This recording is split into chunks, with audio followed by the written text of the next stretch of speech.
We're in the three, two, one. Hello to everyone. What's up? It's been so long since I've gone live, but I am going to go ahead and give you kind of like a series of videos, a series of updates.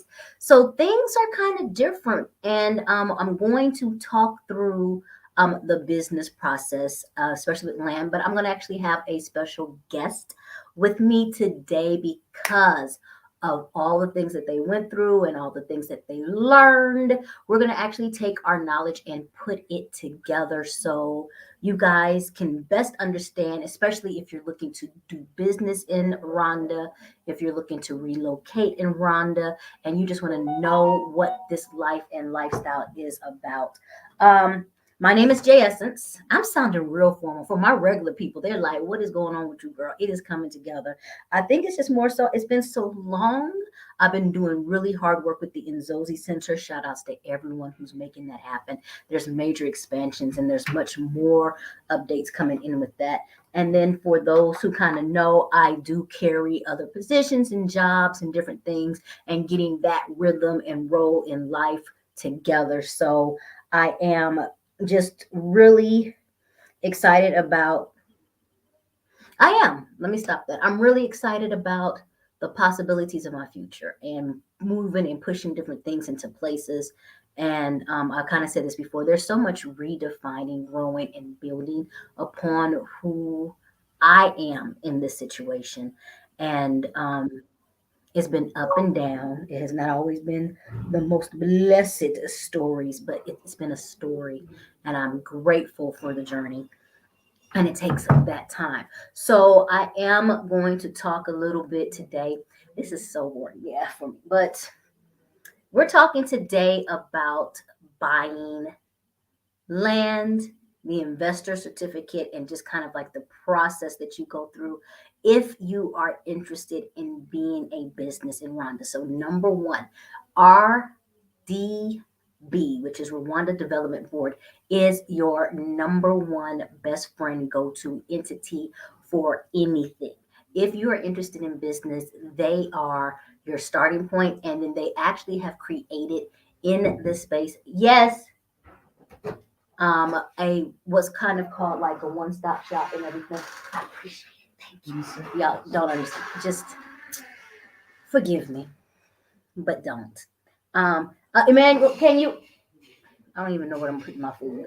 This is so bootleg and ghetto. Um, but so they created a spot. So before you kind of had to go to different entities, RA or different things like that. And now you can get all of your information in one place. And there is an investor hub in there that will help you out and give you information to learn. So I'm going to check and see where our guest is. It's 3 minutes in. This looks so beautiful. It's 3 minutes in. I'm going to see where our guest is because I don't want to start the conversation without her. So let me check and see where you at.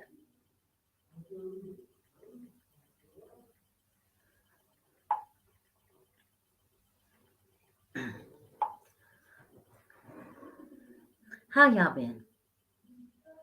How have you been? It's I'll say it's been a lot. It's been a lot. This 2003 ain't playing around, baby. 2003 is not playing around with people. It's making you make some real strong decisions and different things like that. So I have my guest here. I have done the most beautiful spot of lollygagging and trying to make things happen and wait. And I have just drowned on and talked and talked and talked. But I am so happy once she takes herself off of mute to I'm welcome. you. Huh? Are we're not gonna do the "Are you there" piece, are we? Are we gonna be doing that? Like, are you frozen? Are you not frozen? Are you frozen? Oh, I love that even better. Where are you? Okay, so what we're gonna do is we're gonna let her reboot it because something's happened, and I'm gonna actually take this off because that is just disrespect to leave my homegirl's profile up there just stuck and frozen while she is figuring this out. I know she's gonna do it. I'm watching her in the queue. I know that she's going to do it. For those who haven't seen, me and SWAT actually did a video a while back when she first moved here. And she moved here with her family. She's been here now since August. and getting things together and hit the ground running. Okay, when I tell you she hit the ground, her and her family hit the ground like we had goals and dreams. Like we what's ain't no stopping us now. We on the move. Mm-mm-mm. Ain't no stopping us now. So, one of the things that we talked about, like one of my highest rated videos, is working with K&L, and we talked about the process of buying land. I'm going to say this now: buying land is not a difficult process if you know what's supposed to be. It is truly cut and paste. However, if people are going out on their own willy nilly, or they're taking what they know from the states, you're going to fumble and tumble and fall or get frustrated, because it is a very easy, um, legally binding process, but you don't know that number to call to check on land documents. You don't know, um, how land documents work, and it gets to be like, just, you can bump your head. And then there's stories, like I said, I'm really trying to wait for SWAT to come back in, and I've been part of stories that I was like, dude. And I'll tell you this, pretty much here's your basic steps so you don't have to wait long. If you're trying to buy any land whatsoever, you ask for the UPI first. Period.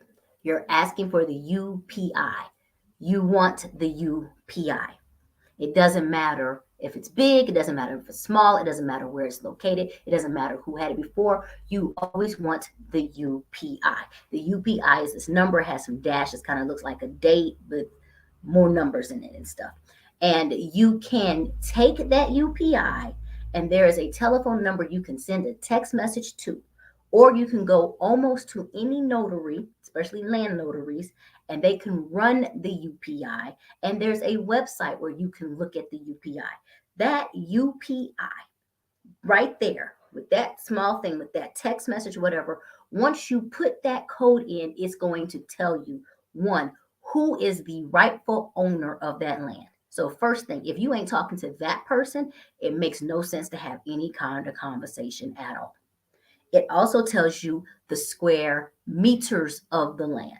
It tells you on that base of document. So it's not like, oh, it's here, here, here. No, that document tells you exactly what it is. It ain't no subdivision. It ain't no, whatever's on the document. And if you're trying to buy the UPI, you're buying that document of the land.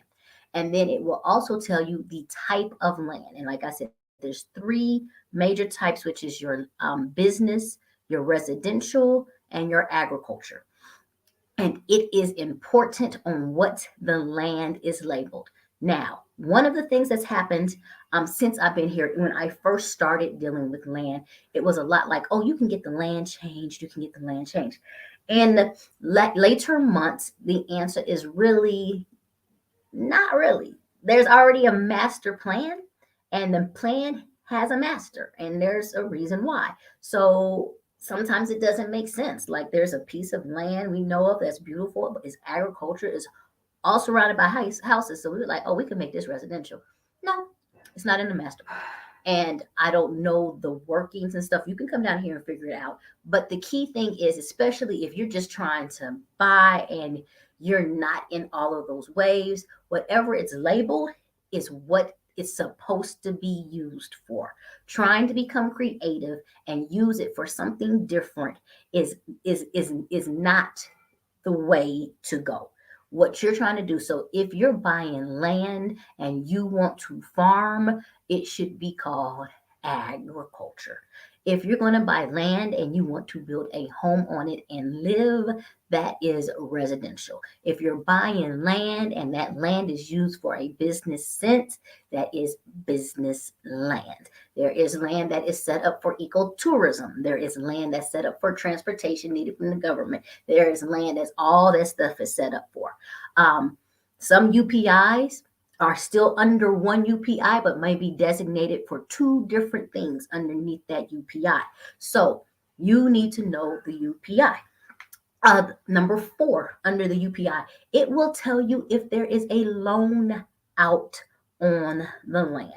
If someone has used that land or UPI in a bank document in order to get a loan and they have a lien against the land, it will tell you. So you won't be turned around and you will not be buying or purchasing land that is not accessible to you, because the lien will not be released until it's paid in full.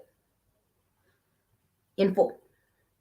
So that is the reason for the UPI. And that's why if you start with that information first, that clears up, because a lot of people will go, I've been looking places and spent an entire half a day with someone who didn't have a UPI. Like, you waste your time and they don't even have the access to sell. It's just that that's their brother or something. Doesn't matter. And the other thing that will happen a lot is people will have not cleaned up the paperwork. So, like, if somebody passed away and both names are still on the paperwork, you can't, they're not going to have that signature. Like, they literally have to go and do whatever they need to do to clean up the paperwork so it's a valid document. So those are the things you need to know. You have to be like Nerds Are Us, studied and sold yourself approved chestnut checkers when trying to do the land piece. It is not about somebody trying to cheat you or anything else. Like, it's just, it needs to be the legal document. It needs to be a legal, clean document. And if somebody said, "Oh, this land is gifted to my daughter, but I want to sell it now," it's whoever's name is on the document is the person who has to do the sale. Anything else, it's really better to tell them that they need to clean up their document first, and then come back to you. If you trust the person or situation, then of course you can try to work out something where maybe you go with them and clean up the document. You have that notary there and anything else, but it's something you got to know. So I'm saying hello. I call you SWAT, but what do the people call you? Most people call me SWAT. But I am Swatara Olushola, Mama SWAT for short.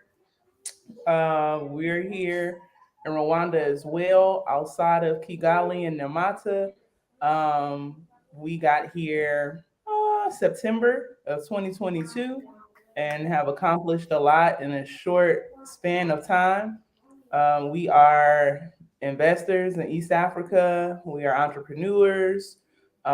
We have an investment firm to assist you all in doing the same thing we're doing, getting land or building on it, or just registering your company and getting your paperwork in order. I heard Jay talking about paperwork when I came back in.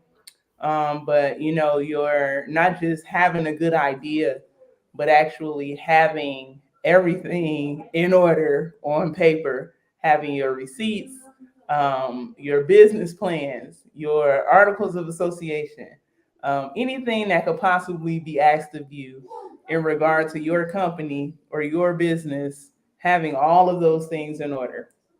And so that's something else we assist with. Right now in Rwanda, we're landowners here, just like Jay. We actually got our first plot of land from Jay. Super grateful for that. Yeah, shout out Gashora.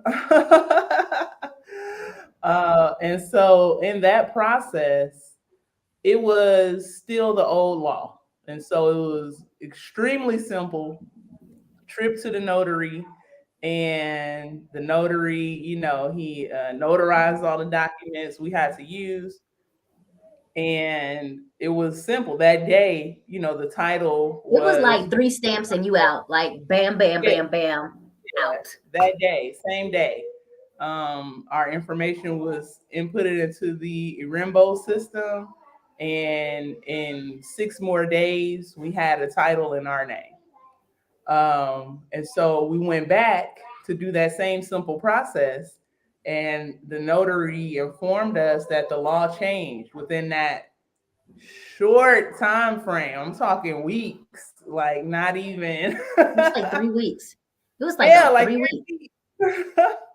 So we got there, going in all excited, to do this again and again and again. And he let us know about the change in the law. So we had to immediately buckle down and study.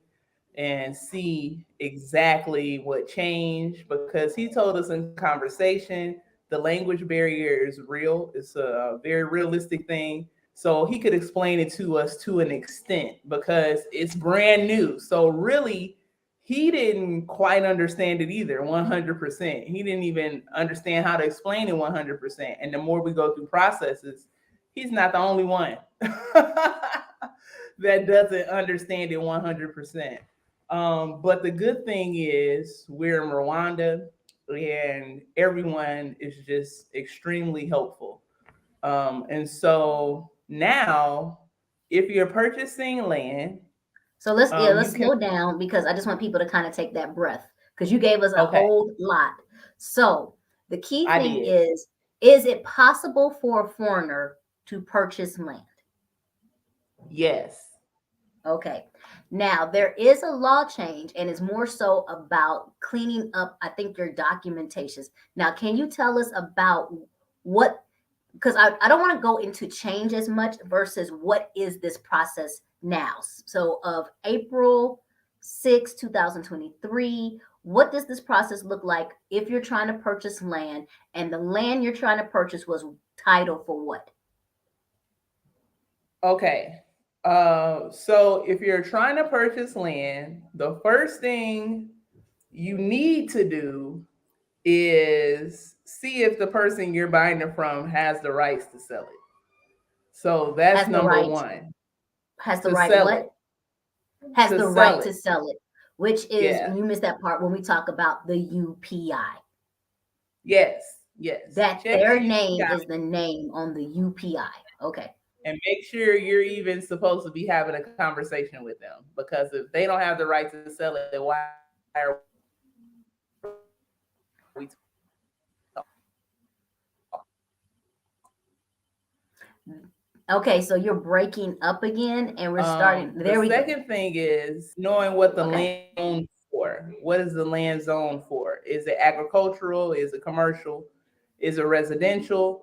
You need to see what the purpose of that land is, even compare it to the city plan, which is public. You can find it online, and make sure that what you have in mind is congruent with what the government has in mind. So you don't get a knock on your door down the road. And so once those two things are out of the way, if you're getting residential land, you just want to come, maybe build a house on it, have a little away home or whatever.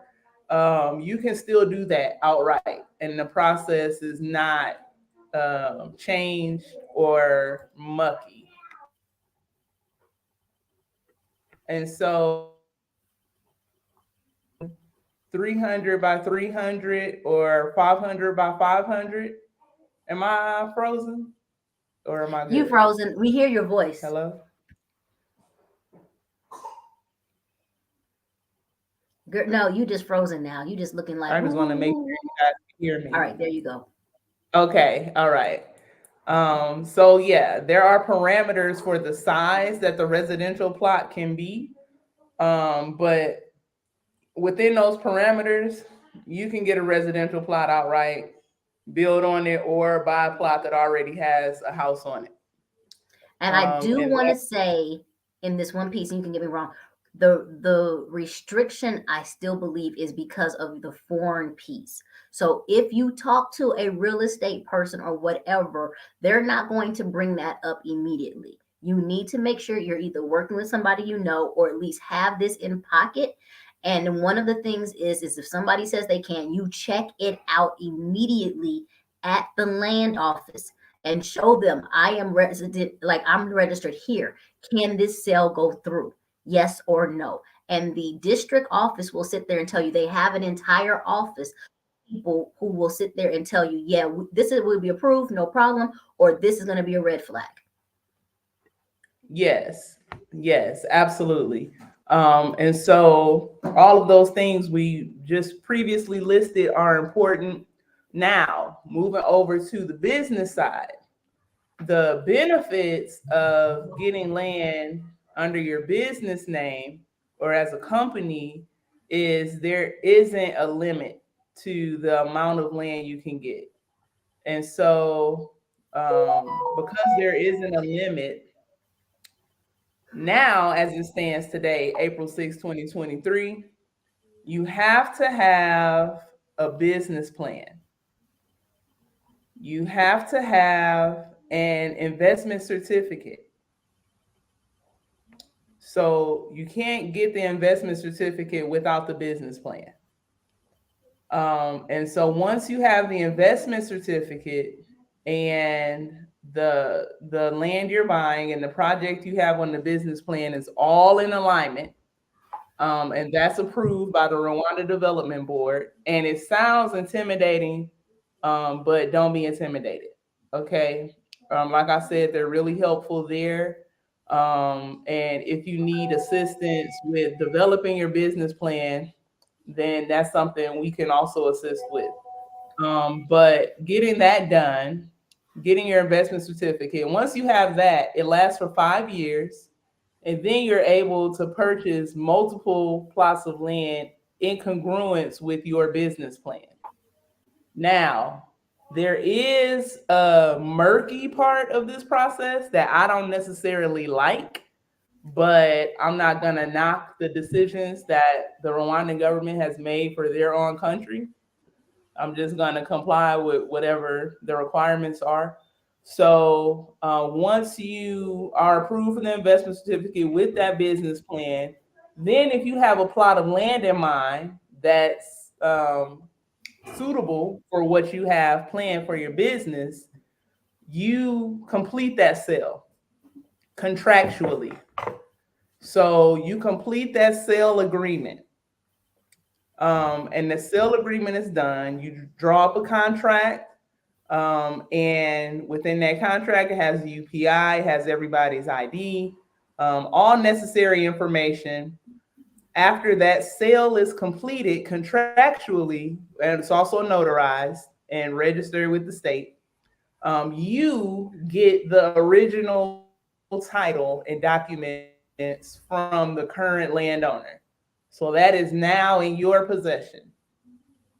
Those original documents from the current landowner, and it's the land survey, it's the specs, of the land, and any other pertinent information and documents pertaining to the land, the title, the equivalent of that. That's all in your possession now because the land is yours, even though your name is not on it. It's yours. The land is yours. The title is yours. You need those documents. You need the signed and notarized sale agreement. You need the signed and notarized sale agreement. You need the investment certificate. You need the business plan again, and you're going to take all these documents to the district office that the land you've purchased is in. The district office will review your documents in their time. They will review your documents and then send an approval letter with your company name and UPI to RDB saying, yes, the district has also approved this project to happen on this land in this district. And so now you can give them a title in their name. So that is when you'll register your company name with the Rimbo and get a new title in your name. Okay. Yeah. Yes. So it's just some extra due diligence, but Yeah, that's it's the just some process. extra steps, but it is the diligence. Now, I am wanting to go ahead and give this clarification, and we're gonna work on your Wi-Fi because this we working on it. Okay. Um, this is the business certificate, like the investor certificate. If I just wanted to create a business, but not necessarily buy, do I have to do the investor certificate? No, you can come, you can register a company, and you can rent an office, you can rent a facility, Hmm. and say, hey, I want to pay my rent up for the next 2 years or however long, and just be there. You don't have to go through any of the other processes, and your And company then can thrive. And so, therefore, one of the clarifications that we're going to have to give is it is free to register your business in Rwanda. Yes. It's You do still not absolutely pay free. to register your business. However, if your business is doing investing, and one of the ways that an investing is looking at is buying land, Hmm. you move over from just being a business to now being an investor, to which you now need to purchase an investor certificate. Yes. And that And investor the certificate is 500. $500 USD, or the 500. equivalent of Rwandan francs. And not only do you just go in, you do not just go in and fill out an application, you submit your business proposal or your investor information. It is not just go and Oh, sign your name, you are actually right. submitting paperwork documentation. And luckily, all of that is done online. So you fill out the application online, you upload your documents online. You have to go in person to make the payment and get the receipt and upload the receipt as one of your documents. And then, input your deposit slip number and everything so that they know the payment is done. And then your application is officially submitted. And I'll Okay. admit, once everything is in order, it takes about 2 days Hmm. to be approved, if everything is in order. And that's just one of those things, like it's a checklist. It is literally a checklist of getting this done. And so I am going to do the shameless plug of that. You guys actually work with people in doing this. Yes. Yes, we do, and it's really specific. I know we do similar things with my cousin connection, but Yeah. not so much in the sense that we're not dealing with visas. If you need a business visa or something like that, we're referring you to my cousin connection. Well, and I was What gonna we're say, doing. like the shameless plug. I'm gonna be honest with you. It's the shameless plug is yes, we both work in this same area. We do create business registrations and everything else like that. We've been doing it for 2 years. However, Mhm. I'm here to give good information. And you guys kind of went through a process that we have yet not had to go through. No, let me take that back. We've done it with two, but we didn't do it on the accident tip. We went with people who knew they were investors. And now, because of that kind of change of this is what an investor looks like, it is. And so, in the same thing, and then for anybody who wants to ask, my cousin connection is out in these streets. We do what we do and everything else like that. And we work together. So it's kind of like the Achille and the Bee, where they had the two champions at the end and everybody enjoyed it. We're good. Yeah, for sure. So going back to kind of like the changes, how long did this process take?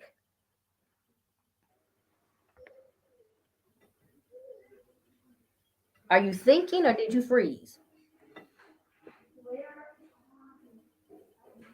Well, I think she's frozen. Did you freeze? Yeah. So we're gonna Okay. go ahead. So the length There of you are. You time that back? the process took, yeah, yeah, yeah. The length Okay. of time that the process took, and then I have to wrap it up so I can go teach. Hmm. Um, Once we realized that the law changed and we had to go and do something different or extra, I would say altogether it took about 2 weeks for us. Okay. Now, once we knew that and we were able to do so on behalf of clients who came in, we were able to get their process done in about a week. Yeah. Yeah. And once again, you can even move faster if you already have your documentation set up and laid out. Yeah. You have everything in order already. Like I said, articles of association, shareholder structure, if you're going to be limited by shares, and your business plan. And all of the requirements, like even down to what you need in your business plan, the outline, all of that is online as well. Now, I don't know. I will say that you cannot do this process while you're still over state seas or anything else like that. In order to complete the process, you do have to be over here in Rwanda. Like so, you Yeah. can go on. You can even, I think, set up an account You can look through it, but you cannot actually complete all of these pieces until you're in Rwanda. So that's just a Mm-hmm. disclaimer out there. I am going to let you go, SWAT. I know that you're going. I appreciate this little moment we got to have, and also getting that information out there. I thank you so much. I'm going to go ahead and let you say bye. Okay, peace, everyone. Thank you for making space on the platform, my sister. Keep doing what you're doing, spreading truth, spreading light. And yeah, I'll see you guys later. Peace. Okay, peace. So we're checking her out. There we go. And so for everyone else, if you have any quick little questions or comments, I can hit them up real quick. But I just want to make sure that you got this information out there and that you at least feel a little bit calmer in understanding these things. Please go back and look at some of my old videos. Tell me what you need to know for the new. Everything's just kind of out there. But in order to do this, this is one of the process it takes to become a business investor and what is defined as an investor in creating business out in Rwanda. Thank you so much for joining us. Please also let me put it in now if you want to check us out. My cousin connection. And I put that in the chat, but here it is right here. This is where you go, and we have whatever you need. We definitely do help with visas, all types. We help you get through that system. We help you with setting up banks. We do help you with business registration and people who want to close their business.